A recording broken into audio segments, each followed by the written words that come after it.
Welcome, everybody, to another Headless Magical Mailbag. We have a special guest with me and Nick tonight, Deborah from Paranormal Paradigma. I think that's how you say it. Say hello to the people. Hi, it's Paradigma. Yes. But hi, how are you? Thanks for being here. And for Well, having thank me. you. Of Yeah, course. right. Yeah. She's Thanks for hosting us. everybody. Right. Well, today you are kind of hosting us because we don't have any mail in the old mailbag again. Aw. Yeah. Guys, you gotta send it in. I got it right there at the bottom. Headless Giant mail or podcast at gmail.com. Send me your stories. So if half the But people send this shit in that they said that they were going to, we'd have no problem. I know I get so many DMs of people You only telling me need the half of his. story, and it's like, Actually, do it. just send it. Yeah. It's right there. And then they ask me the email address over and over again. It's like, oh, come on, guys. We gotta figure this out. So normally we don't do a symbol with a guest that we have on the show, but tonight I figure since we don't have any mail, let's go through the symbol. So I wanted to go with the symbol of Tanit. This is a Carthaginian goddess that I think a lot of people don't know about. Ooh. So here we see it in tile work, right? So this is in Tunisia, which is where Carthage was, right? And this is the symbol. It's very basic. It's a triangle with the little crossbar in the head. It looks like kind of a take on the Ankh symbol a little bit. It's like a fat-ended Ankh, right? If we can go to the next there. Sure. Here we go. This is what the goddess looks like in statue form. It's very different from what you see over there with that little seal. But that little seal, that little triangle with the circle on top, that's what they use to mark out the Tophets. And the Tophets is where the Carthaginians and the Canaanites would burn their children, right? So they were known for killing their firstborn sons. And if they didn't want to kill their firstborn sons, they would buy a little boy from a poor couple, and then they would take the little boy to the sacrifice ground and burn it up. So they were some sick, cruel bastards. These are the Canaanite Phoenicians. We can go to the next one there. See, this is a stela right outside of one of these Tophets where they would take all these burnt up kids, and they would always mark it with their little mystical symbols and the seal of Tanit right there. So yeah, you'll find these all over Israel. There's tons and tons of Tophets where they would burn up their children. Because you see, the Greeks and the Romans, they had outlawed human sacrifice about 1,000 years before Carthage stopped doing it. And the only reason Carthage stopped doing it is because every stone was picked up off of every other stone when Rome finally went in there and completely destroyed Carthage. And this guy named Cato the Elder would keep coming back to the Roman Republic and keep saying, we need to destroy Carthage. They're a bunch of sick bastards. And so they finally did. Can we go to the next one there? Yes. Sure. Oh, same one again, right? Another one, yeah. More of the tile work here. And that's the same one, just from a different angle. But you can see, oh, here's another Tanit. What are those people doing with the Tanit there? Weird. Maybe, Yeah, that's kind of the Catholic Church's take on Tanit. And yeah, they're still doing it. Still Carthaginians. Yo, he saw Zelensky? Yeah. It's a little upsetting. Isn't it? This is a really interesting one right here. So this is Anderson Cooper right here. That's his crazy ass mom. And there's that Catholic version of the Tanit right there, right over top of this guy who's being, burned alive inside of one of these Tophets. So Anderson Cooper's crazy ass mom, little Tanit, and all of this Canaanite Phoenician artwork right there. Kind of weird. Yeah, I remember when people were posting this like a few years ago on Yeah, I had to find out who that was, and I found out. That's interesting art. Yeah. So it's the goddess of human sacrifice again. She was a fertility goddess. So you would sacrifice your babies to her for more fertility. It's like, why don't you just keep that baby instead of? But you've got the sacrifice of Abraham and Isaac that go along perfectly with their cousins, the Phoenicians, who would take the firstborn son out to the burning ground and then sacrifice them and burn them up out there. But supposedly they stopped doing that, but they didn't actually stop doing that. So, the good stuff. So that's Tanit. I hope people don't forget, because it's going to keep popping up again and again. You're going to catch these candidates of all these elites with their little triangular Tanit in the background, because that's what they're into. So, Deborah, how are you doing? I want to know Interesting. what, yeah, I want to know what got you into the paranormal, the idea of spirituality, spiritism, and psychic phenomenon. Yeah. What got me into it? Okay. So let me start. I've always been interested in paranormal or occult kind of topics, but more from a academic point of view, because for a long time I was a atheist. So I didn't really believe in anything, save for maybe UFOs, because I had a UFO experience, which kind of marked my whole life. But other than that, I didn't really believe in the ghosts and like the spirits and anything like that until my father died. And that was in 2015. And I'm at this point sure that he came to visit me before he left. Well, either right before he had left or after he was gone. And then that kind of made me question everything that I thought about reality and why I felt his presence, or why I got, this hit, I guess, this like intuitive hit that something was wrong. And then from there, I just decided to pivot. I was in a PhD program. I was studying environmental science and policy. I was like maybe a year away from getting, not even, yeah, I was at the tail end of getting my PhD. And then I just kind of just dropped everything, reassessed my life, opted for a master's, and then kind of just did a head dive into more occult and spiritual topics. Given all my research background and academic background, I was like, well, a true scientist stays curious. So let me kind of dive into this world, knowing what I know from like more scientific background, but using the research skills that I have to get into, the more spiritual stuff. And then I started realizing that a lot of this stuff has been around for years.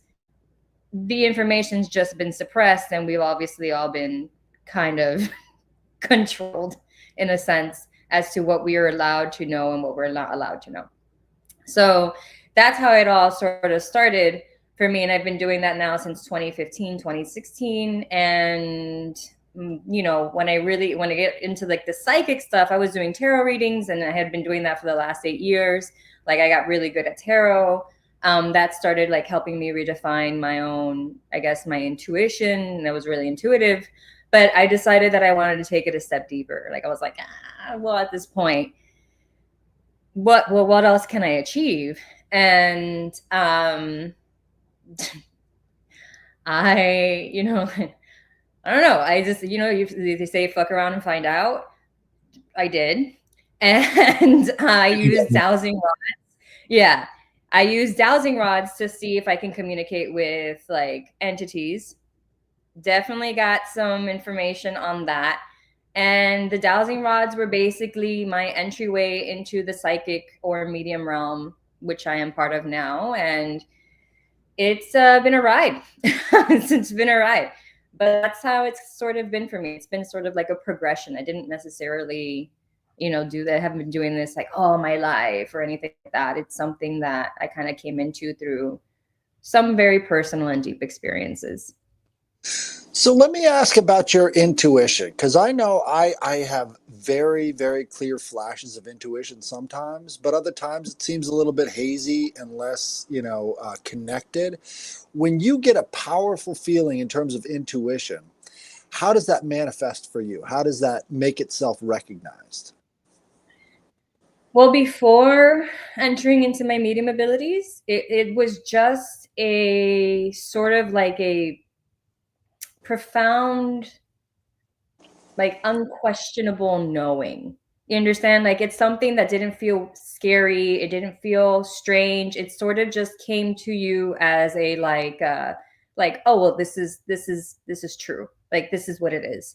So for me, it just kind of felt like second nature. Like I don't like it couldn't explain how to distinguish it. I know that it distinguishing it from anxiety, I just knew that my intuition didn't feel scary, if that made any sense. It's almost like something that my body knew, but like and my mind knew, but like I didn't know how to describe it. That was before getting into what I am now, a medium. Now, I mean, it's at a different point. Like my intuition is very, very tied. It's like tied to my higher self. I don't know how to basically explain this to others. Just other than once you enter into this higher level of psychic ability or medium abilities, it's almost like if you've discerned it and if you've developed it, it's almost like one and the same. So like when it comes, like I just know. And if I don't know, it's almost like I ask myself. And then I like, but I mean, obviously like this is not a like exact science, and even things in science, things can be wrong. So it's just, learning from the mistakes and kind of fine tuning. Which is like a lifelong process. But now at this point, it's just oh my God, it's like a higher form or a stronger form of that initial knowing. It's like I don't know. It's It channeled. sounds like What it it is. sounds like it's well practiced, like it's muscle memory. It is. It is like muscle memory. But I mean, that's a lot of psychic abilities or like even medium or any sort of paranormal or spiritual gift is like that. The more you practice, the more it becomes sort of part of your being. So yeah, I can agree with that. So, what was it about tarot cards that helped open up that world for you? Because I got an answer. It's almost like the images can actually speak in a different way than like words or visual Yeah. to the person. It's like the images are saying something. So interesting. Tarot cards. Um, I got into tarot cards because I started going on YouTube and I found some random lady that was doing, at first, she was doing, this one woman was doing tea readings, and I thought that was really cool. But then I found another woman who was doing tarot cards. And this was before the tarot card craze, like, just exploded. So this was back in like 2015 or 2016. And so it was really kind of like a new thing. I saw that she had a pretty good number of followers. And it was just really interesting to me how some of these messages through the tarot resonated. And as somebody who was an atheist and didn't believe in any of this shit, I was just like, oh, there's something strange here. Like why would this resonate? And so I decided to buy my own deck. I was living in the Dominican Republic at that time. So a lot of this happened while I was out of the country. I was living in the Dominican Republic for my dissertation research, my field work. And I decided to buy a random deck of cards in a botica, what they call a botica over there, or botanica. The Cubans call it botanica. And so I went inside, got these tarot cards, and these were La Baraja Española, which are different from traditional tarot decks. But I started reading it and started learning and getting into the symbolism and everything. And then I noticed and realized how nuanced tarot was, that it was very much tied to a lot of esoteric and occult knowledge that I hadn't like previously known. So then that's when as somebody who's like, a lifelong student, like I just believe in learning. I was like, well, I got to know more. And I kind of just went into a deep dive of like the history of tarot, what are these images? What are they tied to? The archetypes tied to the tarot, the symbols tied to the tarot, the colors, like just all these, like this rich information that's just held in like a little deck of cards. And then how this information helps us intuit or discern or practice like our own intuition and our own discernment, but also can help guide us in whatever it is that we are going through in our life through our association with the symbols and the information that's already sort of inherent in the tarot. And so that's how I started to use it. And I started reading the tarot a little differently from a lot of people. What I started doing was and because I saw somebody do it and I was like, this makes more sense. Focusing on the images and the symbolisms that stood out to me rather than the typical like traditional definition of what this this actual card meant, and then sort of weaving a story with like all these cards, and people really resonated with that, and I was like, oh, there's something here. And that's how I actually ended up developing more of my intuition myself, but also a deeper understanding and knowledge of the archetypes that the tarot has and how it is tied to the archetypes within our lives. And so that's what I did. That's what I do. That's beautiful. So were you drawn more to the major arcana or minor arcana when you first started getting into it? Honestly, both. Major arcana are obviously the big, like, tied to the fool's journey, the hero's journey. So they're really definitely the bigger themes that we kind of as a collective experience. But then the minor arcana is really going to tell you a little bit more details about maybe some more individual experiences or personal day-to-day lives. And I think both are just as extremely important. If anything, I'm always going to be tied to the major arcana more. Like I go more toward that, but that's because as the type of person I am, I'm more of a bigger picture person. So I just am more like attracted to the deeper esoteric meanings of these major archetypes. But the minor arcana are just as important. So, but yeah, that's me. It's sort of like all the little events that start weaving the bigger events together. Yeah, and seeing how they kind of interrelate and interplay with each other. Right. I love the elemental nature of tarot decks. Like you really get that sensation that there's all these different forces converging.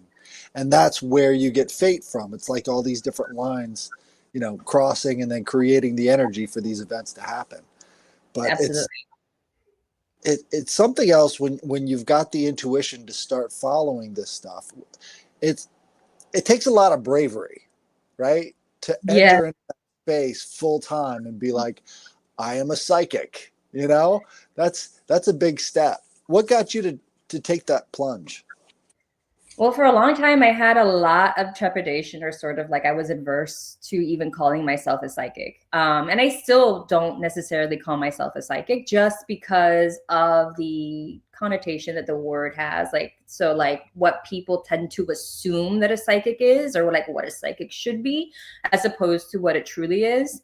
And so I kind of shy away from using the term psychic, but I always considered myself an intuitive. And something always, I don't know, before my medium abilities, before getting into these, like, I was just like, I know there's more. I know that like I am psychic. She froze up. Oh no. Come back to us. Are you there? Oh, I'm here. All right, okay. Oh, where did we lose me? I don't even know. It was right after you got started. Started with what? I don't know. You were going to say something and then it froze up. Yeah, that was all. Yeah, you're like leading into something to say. Oh no. Okay. So I always considered myself intuitive. Oh, you didn't want to call yourself a psychic and all that stuff too. Yeah, I didn't want to call myself a psychic. Okay, cool. So we got that part.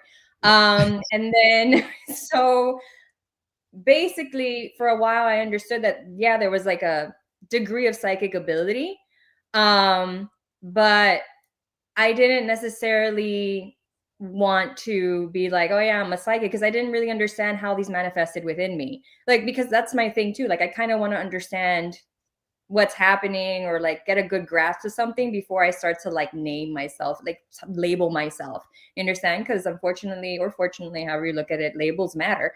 to a certain extent, right? So, but once I got into a medium and I started practicing, like that was just like a whole other level of things. But yeah.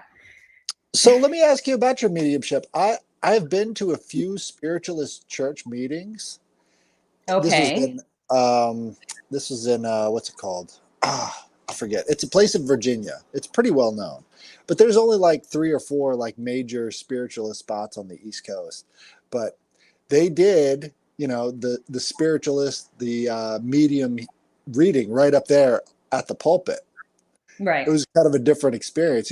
Normally people associate this with like some sort of psychic show or something, but when you're sitting in church and the guy's like, the spirits are calling me to talk to you, and it's like, well, this is a different experience. How did you get into mediumship? That was thrust upon it. How did I get into mediumship? Well, I told you I was like, okay, well, there has to be more. I want to know if there's a next step, because at this point I had learned enough and understood enough about this realm that I was like, okay, well, all these people have these different types of experiences. Like, I want to experience something more from what I've already been experienced. This is why I decided to go with dowsing rods. And that was interesting. So if anybody has any doubt that dowsing rods are real, I can stand as a testament that they do work if you know how to use them. And if you think that, there isn't danger in there, there is. But anyway, what ended up happening was I was using dowsing rods and I somehow connected to my own spirit guides. That was fine. What wasn't fine, it was all fine, but I guess in retrospect, everything's fine. But what got kind of serious, or when things got serious, was when I lent my dowsing rods to my sister. So she saw what was happening with the dowsing rods. My husband saw what was happening with the dowsing rods, and everybody was like, what the heck is this? And so I lent my dowsing rods to my sisters, and I was like, go do your thing, use them, be careful, protect yourself, all these things. And I decided, I was like feeling withdrawals, I guess. I don't know how to describe this. I was just like, but I need the dowsing rods. I need to speak to my guides. And I was like, I don't need the dowsing rods. I don't need that. I'm a conduit. I'm a vessel. I'm the channel. And so I was like, I'm going to see how I can do this myself. And so I started doing that. I started sort of kind of getting into a more meditative state and trying to see if they would answer me, but using my body. And they did. And for a while, I was just communicating with my spirit guides. It started off very like simple, rudimental, like however you want to call it. It was just yes or no answers. Like all I was getting was yes or no. And I was like, okay, cool, no problem. But I started getting more into ritual, so more rituals and spell work, like more witchcraft, I guess, but like not through any book or anything, just through what I was getting guided to do. And then at some point, I got sick. So not because of what was happening, but because now I'm connected to my guides. They're here to protect me. And they were like, hey, you got to go to the emergency room. And I was just like, what? And so now I'm getting like words, like some phrases coming through to me, and like bodily sensations. I'm feeling things. I'm like, oh, okay, this is weird. So I was feeling bad. I remember feeling bad for a couple of days, and they were like, no, like that's it. You got to go to the emergency room. And I was like, okay. So I ended up going to the emergency room. And it turns out that I don't know, oh my God, what's the test? I don't remember the test that they do after, like to check if you had any blood clots or something like that afterwards. Well, that came out a little elevated, and they were like, okay, scary stuff. It's just really weird. I hate to interrupt you, but I've even said when I fucked around with magic a few times, I did it way too many times in like 1 week. I ended up putting myself in the hospital. And one of my problems was my blood, my hemoglobin was through the roof, and it was like clot. They said it was like basically clotted blood. Same fucking thing. Oh, I think we lost her. Fuck. She's frozen. Damn. Yeah. Now we have to repeat that. I'm here. Oh, there you are.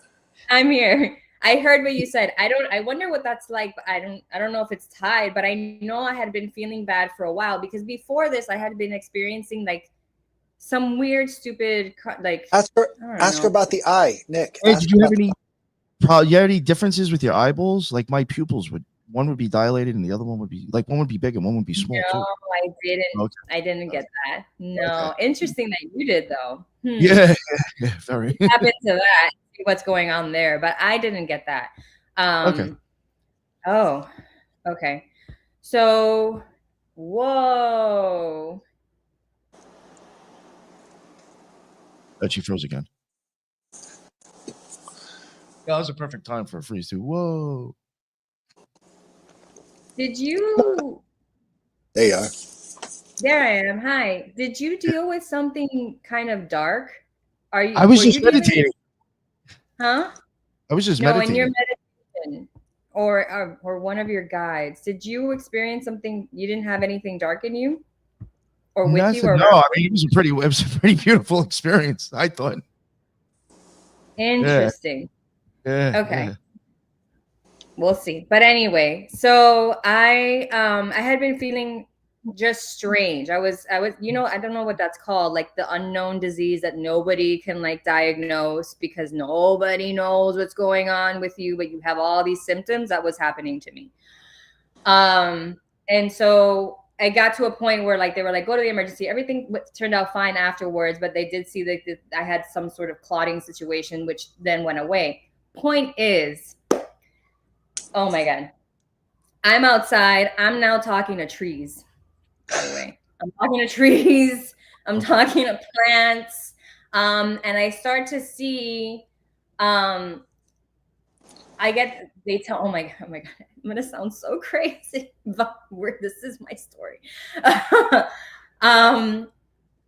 I'm told that there's a being, and I can't name names, but there's a being that wants to, that's taking an interest in me, or so to speak. Cool, no problem. When I get sick again and I start feeling sick, I was like, well, now I'm a witch, or like I'm very witchy. I'm getting into all this stuff. I'm going to ask this being to come and help protect me. Did all that.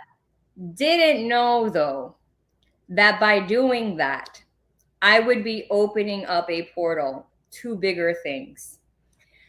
And then suddenly I am kind of in this place where I'm being tested. I don't know how to describe it. It was very traumatic because my family got scared. I was scared. My sister had to come and help my husband and my daughter because I was literally out for the count. I could not do anything. I was communing with spirits or entities for about 3 weeks straight, nonstop, to a point where like I had to not go to work. And luckily my job, my boss is like one of my best friends, and she was able to finagle something for me so that I could miss work for almost a whole month while I figured out my life, because I was experiencing things that I had never experienced before. People who are in like shamanic religions or certain traditions. I got a good example. Huh? So have you ever heard of Terrence McKenna? Well, him and his brother, they were very close. I think they were like twins or something, but they were living in the jungle and only eating mushrooms, like psilocybin mushrooms. And that's all they ate. Yeah. And he went into 3 weeks of nothing but telepathic communication with everybody around him. Like they could hear his thoughts. It was strange. So he had to go to the hospital, and other people would have to do things for him because he was living outside of his body like the whole time. It was crazy. That is interesting. I don't do any type of drug. Like nothing. I don't do weed. I don't do anything. Nothing. So this to me was even crazier. And I think this is why my family freaked out, because they were like, well, this is obviously isn't drug induced, because I barely even drink. And all this information was coming to me. I was getting images, I was getting symbols, I was getting words and phrases. I wasn't allowed to be touched. If I was touched, there would be a problem. Like, it was really a situation. I find out later that, you know, certain beliefs and in certain traditions, when you're communing with spirits, you're not allowed to be touched. There is a protocol, and it depends on obviously what level of communication you're at and what kind of beings you're interacting with. I happen to be interacting with some really fucking high beings, whereas people could not come near me. They could not come near me.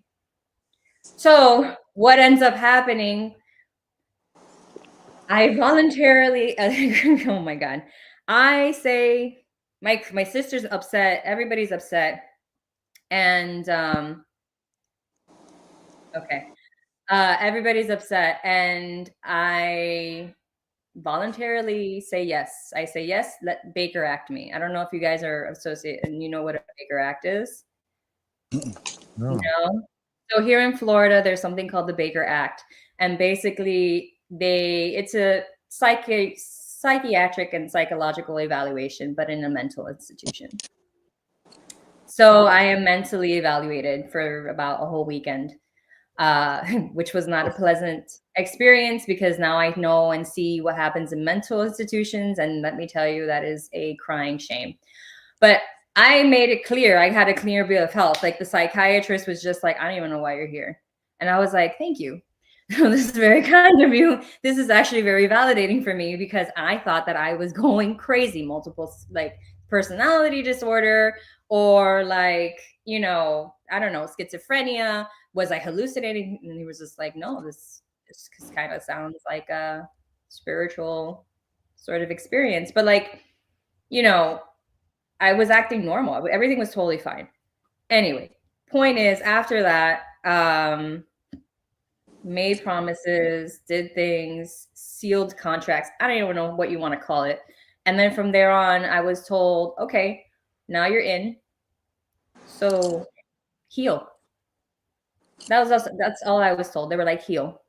Now you get to heal. I was like, okay.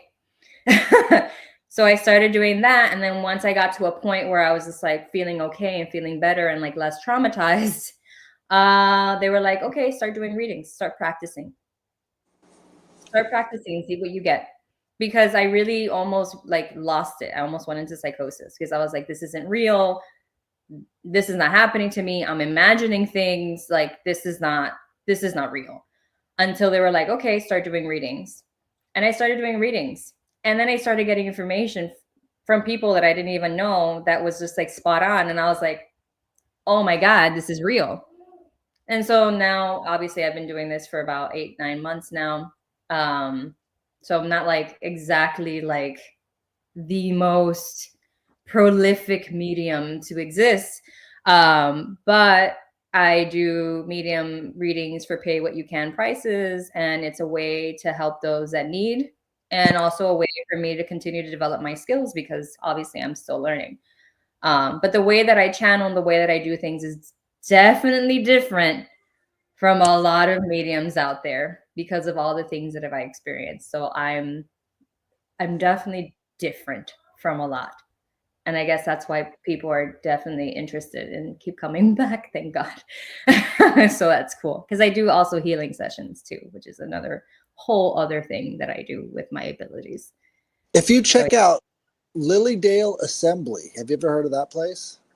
No. It's I think it's up in Massachusetts, but it's a spiritualist retreat where basically they have training seminars for people who are mediums.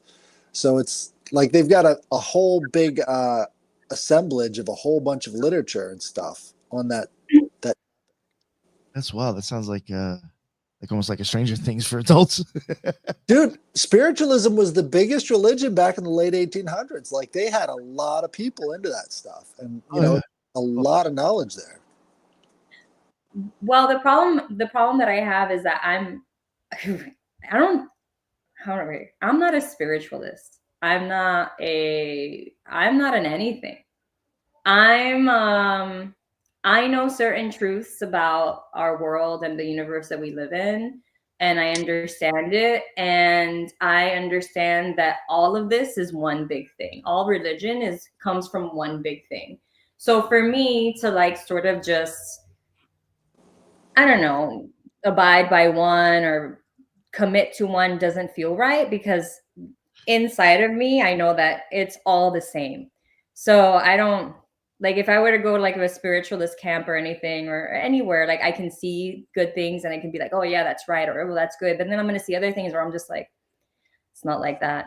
But okay, great. The same thing with Christianity, the same thing with a lot of different religions out there. I'm just kind of more of a, kind of a more holistic approach to religion and occults and esoteric studies. I don't know how to really describe it.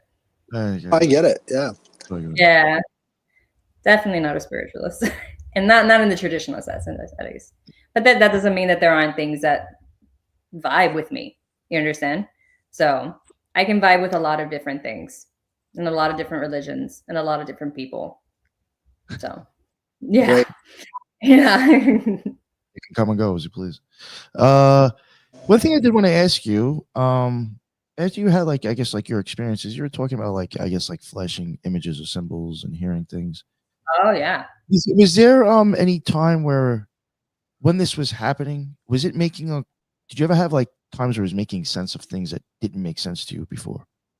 Or was it like bringing up things and like showing it to you in a different way where you're like, oh, now I understand that, or I get that, or do you get anything like that? Almost like putting pieces together. One of the things that kept happening when I was doing these things was like suddenly I had access to information that I didn't realize I had access to. And because as I was being tested and I'm being questioned,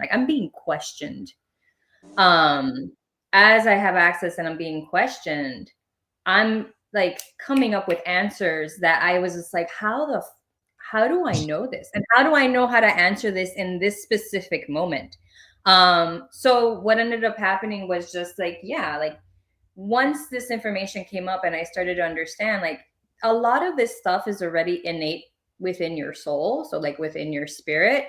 And it's just about accessing that and deepening that connection between yourself and your spirit. And that seems like that's what I was doing sort of like automatically when all this stuff was happening. So when I was accessing like images and symbols, like part of me knew what that was. Example. Yeah. Even today, like right now, if you were to show me something that I don't know what it means, like consciously, I will, in my subconscious, in my soul, know what that is. And it's already happened where like I've read something in Latin on a church, or I've read something in Latin in like online on a screen, and I involuntarily bow in reverence to the thing that I don't understand. And then I go, I'm like translating. I'm like, what is this? And then it happens to be like a verse from the Bible or something in Latin that I didn't even understand. I don't know how I do that. Ask me. Or oh no, froze up again.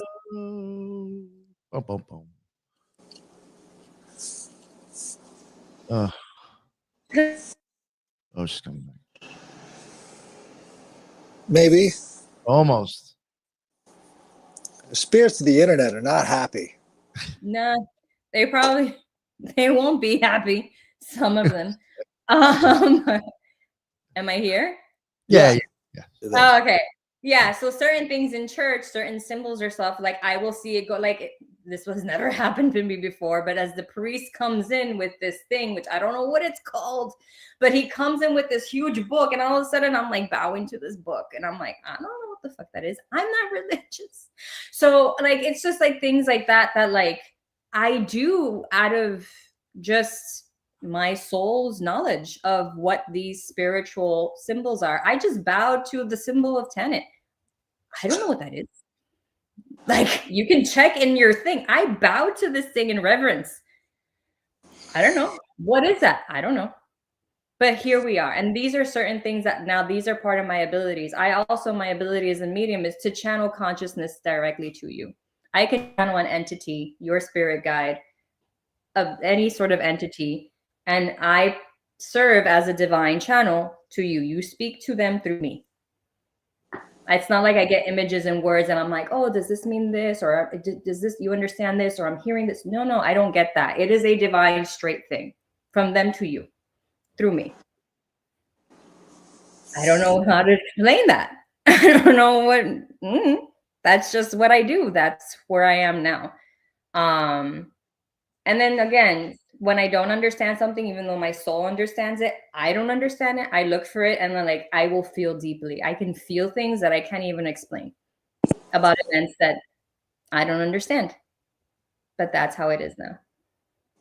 Interesting. So it's almost like there's a different flavor to the world around you. Oh, there's many flavors. Yes. Especially when I can talk to different beings and entities. It's really strange when you walk around. For a while, I was so open. I could go to a grocery store and like, oh my God, I would go to a grocery store and the energy of people, I knew right off the bat if they were like a decent person or not. And if they were really like nasty, I would physically like shy, like push myself away from this thing, or if things were dirty too. Yeah. So it's, I don't know. And then also like beings coming up to me and being like, I was in St. Augustine, for example. I was in St. Augustine. I love St. Augustine. St. Augustine is probably one of my favorite places on this earth. I'm doing something that I've done before, which is tour the fort, the castle. Oh no! I'm with my husband. I'm with my daughter. I enter this little room and I'm like, hey, cool. I'm leaving. And as I'm leaving, I get like pinged and I'm like looking at, and all of a sudden I'm looking at this. There's nothing in front of me, obviously, because I can't see them physically, but I know where they are in a room. So I can detect spirits anywhere in a room. So anyway, I'm here and I see this being in front of me. And I'm like, in my third eye, I see it. And it's a soldier. And he's just looking at me and I'm looking at him and my husband's like, what the fuck is happening? And I'm like, somebody's here. And then obviously now I have this, I don't know what era soldier speaking to me and he's freaking out. He's like, how can you do this? And I was like, I don't know. He's like, you can see me. And I'm like, yes, I can. Not really, but I can. And then he starts telling me about why he stayed and how it's just been home for him for a long time and he hasn't seen his family and he's afraid to see his family because it's been so long and he's been on earth, but they're over there in the other world. And I was just like, oh my God, I'm so sorry. And things like that I had to start to like learn how to like tune down because I was just going into places and beings were just coming to me. And I was like, guys, I thought you were going to talk about Robert the Doll. What about? That's in Key West. So no, that's in Key West. He got cursed. He got cursed by Robert the Doll. Yeah, one of the guys on the years. Yeah, JJ Vance he's on the Occult Rejects and he has his own podcast, Operation GCD. Yeah, he went and took a picture of him when he wasn't supposed to. And he said, "I'm not ago." Yeah, Robert is a real cursed artifact. So I can tell you from the 2 years I've known him personally, I think he may be cursed. Yeah, but you're right. No, I did visit Robert, but I was very respectful. Even though I didn't really believe in it, I was still kind of like, part of me was just like, well, anyway, sorry, Robert, cool. Like, you're cool. Thanks for letting me be here and see you. But at that point, I definitely wasn't open yet. So, but Robert is real. We were thinking about going down there and giving him what's for. 12 years, man. 12 years cursed is terrible. Give him a leg drop in the parking lot. Yeah. Show that doll who's boss. Yeah. It's funny. Yeah, Deborah, I had to say though, that whole we're talking about like the images and the understandings of things, that is something that I say that I have experienced. I thought, myself, and I even saw Lucy and Danielle, the people in the chat, saying, I think kind of like it's almost like you just tap into this like all knowing, Right. consciousness that just Mm-hmm. it's like how do I know this? But it's almost like it's so profound. For me, it's not, it's like a knowing, and it's not a belief, and it's like somehow the way it makes sense in your head is like it's very wild. Yeah, it is, and it's beautiful, and also scary, but it's mostly beautiful. Every time, I wish it would shut off. That what? Was there ever times like maybe it might be happening so much, you're like, I wish it would calm down, or did you ever like? Yeah, they had to bind me. I am bound. I had to, okay, I don't know how to describe this. It's just so crazy. The things that I was knowing and the information I was accessing was too much, too fast. And I was literally told, like, slow your roll. I was like, okay, I don't even know what I'm doing or how I'm doing it. And so they were kind of just like, they helped me tone it down. But by helping me tone it down, there's a level of binding that has to occur. So that's sort of where it is now. I'm slowly starting to like try to like pick up certain things. So that's where I'm at now. But it's strange. And what's interesting is like I know I talk about this and I'm saying this, and there's probably people out there that probably won't believe it, and that's fine. But one of the things that this made me realize as I was going through this was like, wow, how many people who have psychic abilities and who have medium abilities don't have support systems? Bingo. You understand? Like, where is the support system? Because I couldn't find anybody to support me. I'm now separating from my husband, or I've separated from my husband because he just could not handle this. Do you understand? And I'm like, what do you want me to do? Like, just turn it off? Like, I tried to turn this off. I tried to be like, no, I don't want this gift. But that's not how it works. You understand? And now obviously I'm in service, and that's how it's supposed to be. But how do you support others where like they're going through these existential and spiritual crises to a certain level, or they don't have anybody to talk to? They feel like they're going crazy when they're not, when you're just remembering who you are. And that's what I find that we don't have much of. And that's, well, hopefully that'll be in my future to help others with. That was scary. Like I was saying, that Lilydale Assembly is like a support system for people like that. So yeah, but it's in Massachusetts. What yeah. do there? Yeah. I mean, I don't know. You might be able to email them. I mean, I'm sure they'd probably get on the phone too. Yeah, probably. But I definitely see that there is a need for that, more of that, and in a different type of way. And in a way that supports people's beliefs too. And it doesn't necessarily have to be like, oh, you're just a spiritualist, or oh, you're just a Christian, or like, it's just, it should be a little more inclusive.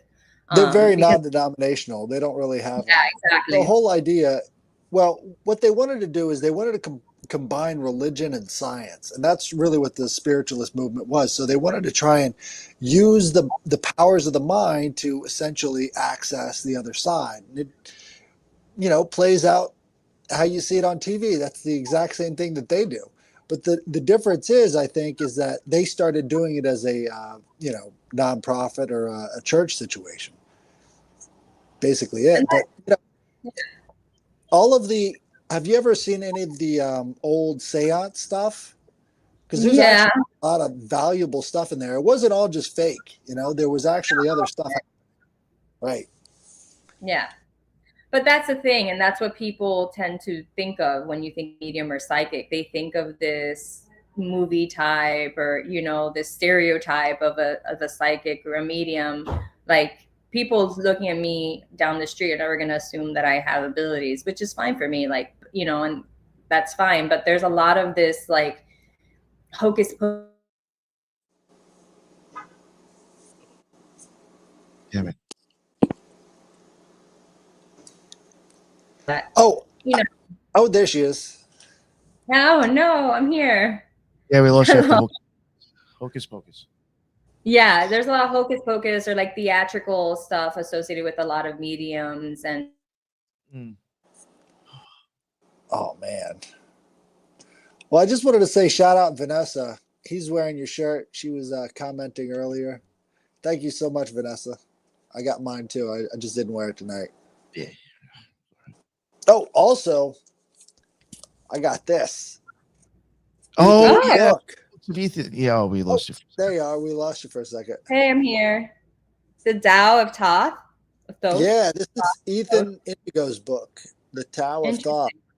And I'm going to get into that pretty soon, but it sounds really cool. Thank you, Ethan. If you want to check him out, go over to the Occult Research Institute. That's your, and he's got tons of articles up there. Yeah, he's got a bunch of stuff on there, and yes, he's got a shit ton of books. He's actually going to start coming on the Occult Rejects and covering some of them. I told him, like, this is crazy, dude. You got all these books, promote it. Oh yeah, yeah. So, and he sent one to like he offered to send one to all the Occult Rejects too. So I mean, that's a lot of people. So, right? Yeah. All right. Sorry about that, Deborah. You're back. I'm here. Thanks. Yeah. Well, I don't know. Where do we leave off, or what? We were just I guess basically just leaving it off that there's a lot of fuckery and hocus pocus bullshit out there too that you have to worry. Yeah. About. Oh yeah. I mean, and that's what I have to contend with. Idiots online.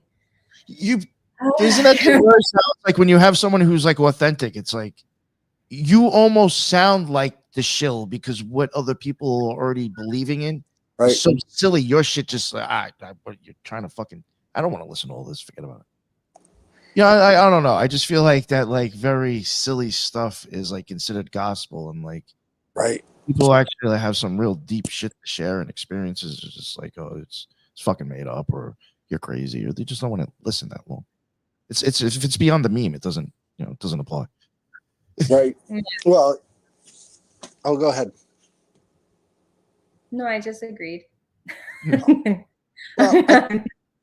I think there's this final frontier aspect to the paranormal and psychic abilities and all the rest of that stuff that I think is going to start changing people into looking more in that direction, because we're not getting to Mars. Things are going to get a lot worse, and we have to turn to the things like the powers of the mind to actually achieve and overcome certain things. That can be very important in the very near future, and I think a lot of independent researchers are looking into it, but not a lot of institutional people. But we're seeing the money start to shift too. So if we can get more investors thinking about how to fund the paranormal research necessary to actually make breakthroughs, we could see a different horizon, This is an interesting topic, because it's already being done, right? Like you have the Monroe Institute, you have IONS, you have people like Dr. Dean Radin, and Dr. Thomas Rabrion and the parapsychology these things are being done, right? The problem is that it's not mainstream, and it's not mainstream for a reason. And a lot of this work has been coming from like ages and eons where like they've literally been telling us that our minds are what create this reality. You understand? So everything is psychological. Everything comes from the psyche. And if you really get into like the quantum physics of stuff and everything, like you understand that like we're just vibrating atoms at a certain point. Do you understand? So, I mean, all of this, the power of the mind is so profound that I think it's obvious, at least to me now, especially with what I know, like it's obvious to me that it's been suppressed, and it's obvious to me that it's not something that they want the masses to know, because can you imagine 8+ billion people awakening to themselves and becoming autonomous beings? Oh. Like that's just like I don't know, like it's not going to benefit those certain people that have had this in check for a while. Right. So, yeah. So I think they find it terrifying. Huh? I think they find it terrifying. But it is terrifying because, this is why not everybody has access to this either, because it can be something that people misconstrue and corrupt, and just like anything, right? Like there's there's light and there's two sides to everything. So you just have to be careful. Not everybody's ready for this type of stuff, unfortunately. But it is getting there, like you said. People are coming into and realizing that there is truth further than what we've been told. So let's see what happens. I'm here for it, though. Yeah, we just got to get Rupert Sheldrake on the show. Oh, yeah, I tried. Too busy. I told him I'm not giving up, and I'm emailing him again. Yeah. Eventually, he'll come on just so I stop emailing him, maybe. Yeah. We'll get him. Or I'll just be like, you know, you're blocked. Okay. All right. Well, thank you so much, Deborah, for joining us. This has been a great episode. Oh, yeah. Thank you, Nick, for being here. Thank you, audience. There's so many people who are tuning in. Thank you so much. And check out Ethan Indigo Smith's book on Amazon, The Tao of Thoth. Check it out. Go get it. Read it. Thank you, everybody. And we'll see you again next time.